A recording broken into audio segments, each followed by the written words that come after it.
House mates వచ్చి nominate చేయడము, ఇంకొకటి ఈ ఎక్స్ సీజన్ లో నుంచి వచ్చి వాళ్ళు ticket to finale race conduct చేయడం, ఇలాంటి కొన్ని ఎలిమెంట్స్ నాకు కొంచెం బాగుంటుంది. అండ్ బేసికలీ ఫస్ట్ డే ఇంట్లోనే అంటే ఒకటే హౌస్ లో 2 హౌస్ లాగా ఓజీ ఇంకా క్లాన్స్ లాగా చేయడం, అది కూడా బాగుంది ఆ కాన్సెప్ట్ అని చెప్పాలి.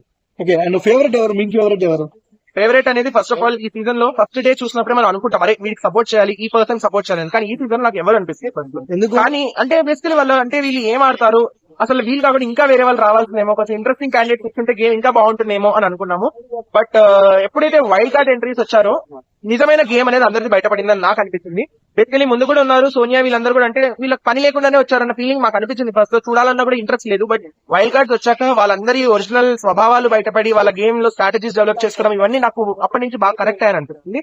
సో గేమ్ పరంగా అయితే నాకు ఫేవరెట్ అంటే Nikhil and Rohini.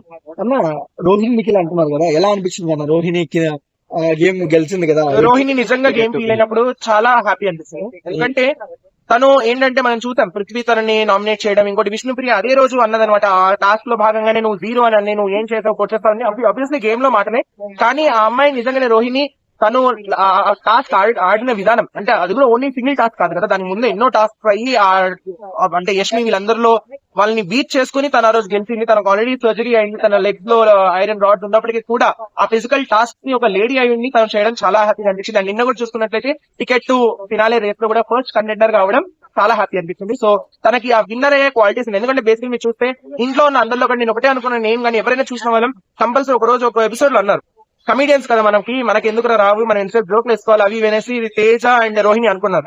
So definitely అది కాదు అని వీళ్ళు నిరూపించారు. కమీడియన్స్ గా వచ్చినా సరే గేమ్ ఆడి గెలిచిన స్పిరిట్ వీళ్ళలో నాకు నచ్చింది. సో నేను ఫస్ట్ నుంచి అనుకున్నాను డెఫినెట్లీ టాప్ 5 లో రోహిణి, తేజ అండ్ అవినాష్ ఈ ముగ్గురులో ఒక్కరున్నా బాగుంటుంది అని అనుకున్నాను. సో ఆ కంటెండర్ గా తిను సెలెక్ట్ అవుతే చాలా హ్యాపీగా ఉంటుంది. గేమ్ ఎట్లా అనిపిస్తుంది? విష్ణుప్రియ గేమ్ యూనివర్స్ అడుగుతూ చెప్తుంది.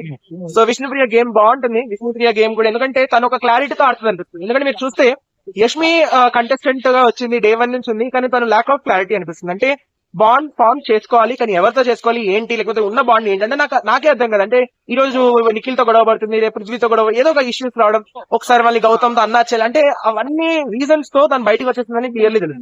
కానీ మనం చూసుకున్నట్లయితే విష్ణుప్రియ డే 1 నుంచి తనకి స్కోప్ లేదు, సోనియా ఉంది కాబట్టి తనకి బాండింగ్ కి టైం దొరకలేదు అనిపించింది నాకు. బట్ సోనియా వెళ్ళిపోయాక పృథ్వీతో ఉన్న బాండింగ్ నాకైతే చాలా మంది చూసిన వాళ్ళకి బాగుంది. అదొక ముచ్చట కదా, నాగార్జున సార్ ఉన్నప్పుడు కూడా కామెడీ చేయడం, తన వే ఆఫ్ విధానం బాగుంది, తను మాట్లాడడం, ఆ యూనివర్స్ అనడం. సో అంటే ఏంటంటే అందరితో కలిసిపోయే విధానం తనలో ఉంది. సో తన గేమ్ బాగుంది. బట్ పృథ్వీ మళ్ళా ఇన్ఫ్లుయెన్స్ అవుతుంది అన్నది అయితే నాకు లేదు. బట్ మేబీ అదొక ఫ్యాక్టర్, తను ఇంకా ఇంటిలో కంటిన్యూ ఆబ్వియస్లీ మనం చూసాం ముందు సీజన్స్ కూడా అలాంటి ట్రాక్స్ నడుస్తేనే వాళ్ళు ఎండింగ్ వరకు వచ్చారన్నది ఉండింది. సో డెఫినెట్లీ ఆ ఉన్న ఇట్స్ ఫైన్ అనిపించింది.